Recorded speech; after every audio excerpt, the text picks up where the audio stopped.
Dans la psychanalyse, on est souvent trop assertif, moi-même, hein, et pas assez interrogeant, pas assez questionnant. Voilà. Donc, je laisse la parole à Alejandra. Merci.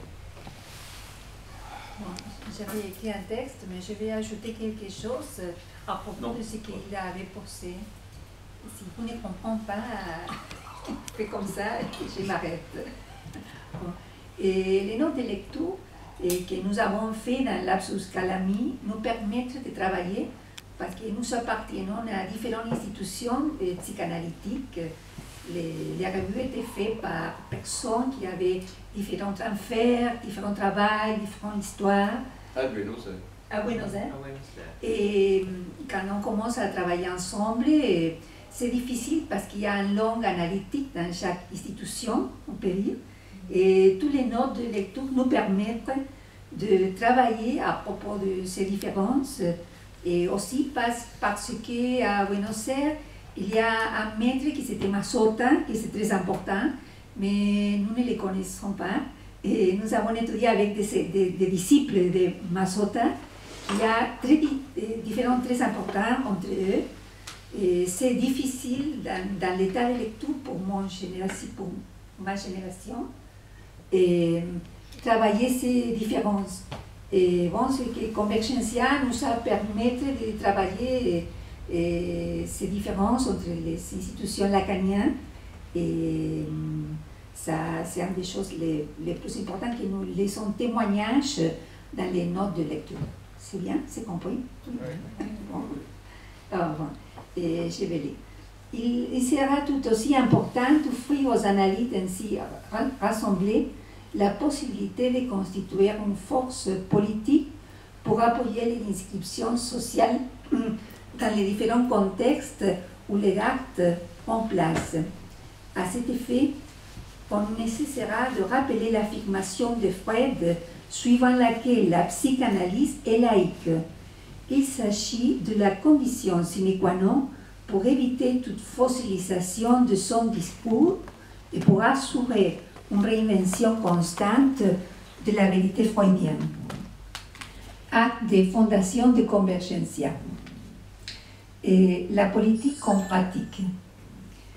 Il n'est pas nécessaire de rappeler ici ce que Freud a dit pour constater encore une fois que ces trois impossibles, éduquer, psychanalyser, gouverner, ne sont pas de simples appréciations abstraites, ni des dérivations non plus d'une vaine méfiance que l'analyste adresserait a priori à la société et à la politique, où il chercherait à l'aide de la lutte d'un investigateur éprouvé les anomalies et les déformations que la masse imprimerait sur l'être humain.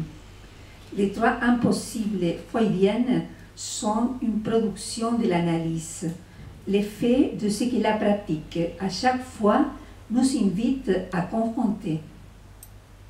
Il ne s'agit donc pas d'une constatation préconçue de la part de l'analyste, mais d'une logique menée assez loin au point de les rencontrer avec le réel. Lacan, cohérent avec ces trois impossibles freudiennes, pose la politique du symptôme.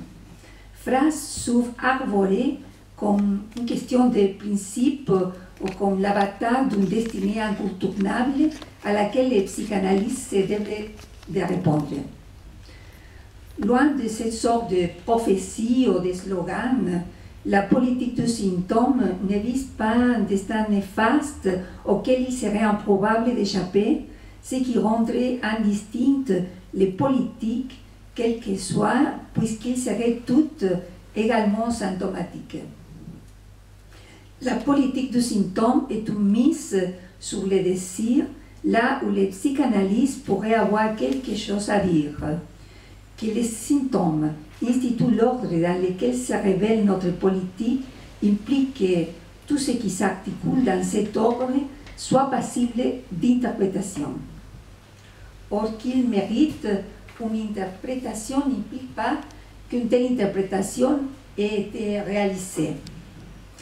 Remarquons que le subjonctif n'est pas un jet d'enfant dans les mains de Lacan, ni qu'une parole fait tomber la jouissance dont il est question. Une telle interprétation se trouve plutôt en état de latence. C'est dans sa possibilité même où réside son efficacité. C'est bien, oui, vous pouvez s'essayer, si? Ça va. Bon. Ce nouveau numéro de Lapsus Calami, politique et pratique de la psychanalyse, essayait de relever ces défis de Lacan.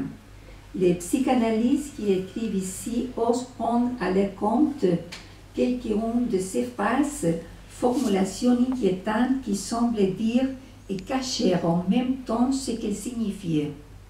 Ils signalent des continuités, ils identifient des ruptures, ils s'avancent sur des sentiers escarpés et surviennent d'autres sentiers.